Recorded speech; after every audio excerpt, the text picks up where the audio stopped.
आणि बुलेटिनच्या सुरुवातीलाच बातमी आहे तानाजी सावंत यांच्या आणखी एका खळबळजनक वक्तव्याची। राष्ट्रवादीशी आपलं आयुष्यभर पटलं नाही असं खळबळजनक वक्तव्य शिंदे गटाचे नेते आणि आरोग्यमंत्री तानाजी सावंत यांनी केलंय।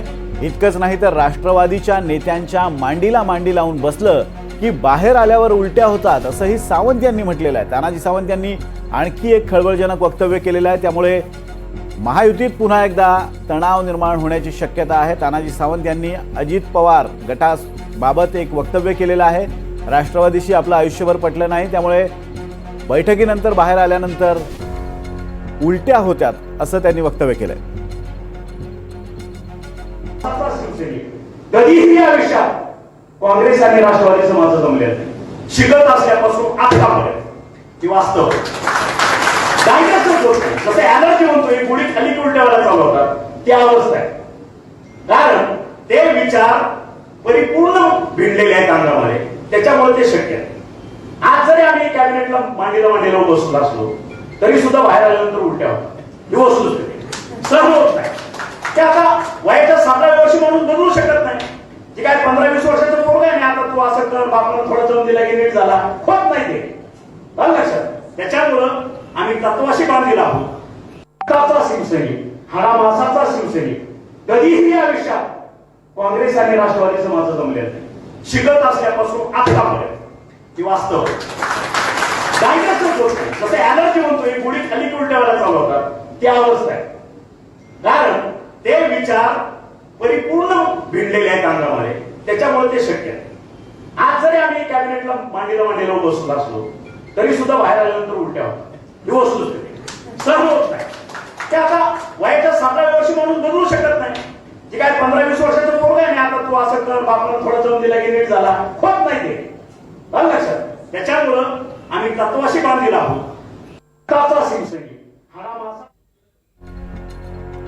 आपण पाहतोय तानाजी सावंत यांनी आणखी एक खळबळजनक वक्तव्य केलेलं आहे। अजित पवार गटासंदर्भातलं हे वक्तव्य आहे, त्यामुळे राजकीय प्रतिक्रिया उमटणं स्वाभाविक आहे। यावरून कदाचित राष्ट्रवादीकडून संतप्त प्रतिक्रिया येऊ शकते।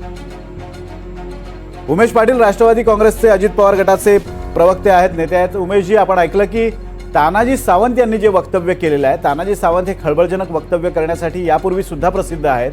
आता जे वक्तव्य केलंय त्यामुळे महायुतीत कुठे ना कुठेतरी तणाव निर्माण होण्याची शक्यता आहे। काय पहिली प्रतिक्रिया आहे तुमची राष्ट्रवादीचे नेते म्हणून? निश्चितपणे तणाव निर्माण होऊ शकतो आणि तानाजी सावंत यांनी यापूर्वी देखील वेगवेगळ्या पद्धतीची अशी वक्तव्य केली। मराठा समाजासंदर्भातलं पूर्वीचं वक्तव्य होतं, त्यानंतर पूर्वीचे धर्माच्या संदर्भातलं वक्तव्य होतं, अशी वेगवेगळ्या पद्धतीनं ते वादग्रस्त वक्तव्य करत राहतात।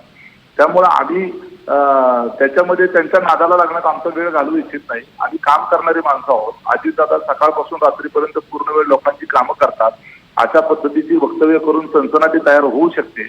यातून महाराष्ट्रातल्या जनतेला आपण काय म्हणून प्रेझेंट होतो, त्याच्यातून महायुतीचं वेगळ्या पद्धतीचं प्रदर्शन होतं, त्याच्यातून जनमत देखील जे आहे ते खराब होऊ शकतं। जर उद्याच्याला महायुतीला सत्तेत आणायचं असेल तर प्रत्येकानेच या संदर्भातलं भान ठेवलं पाहिजे। बोलत असताना जबाबदारीनं बोललं पाहिजे। त्या बोलण्यातून आपल्याच मित्रपक्षांच्या मन आपण दुखवतोय याचं देखील जाणीव आपण ठेवलं पाहिजे।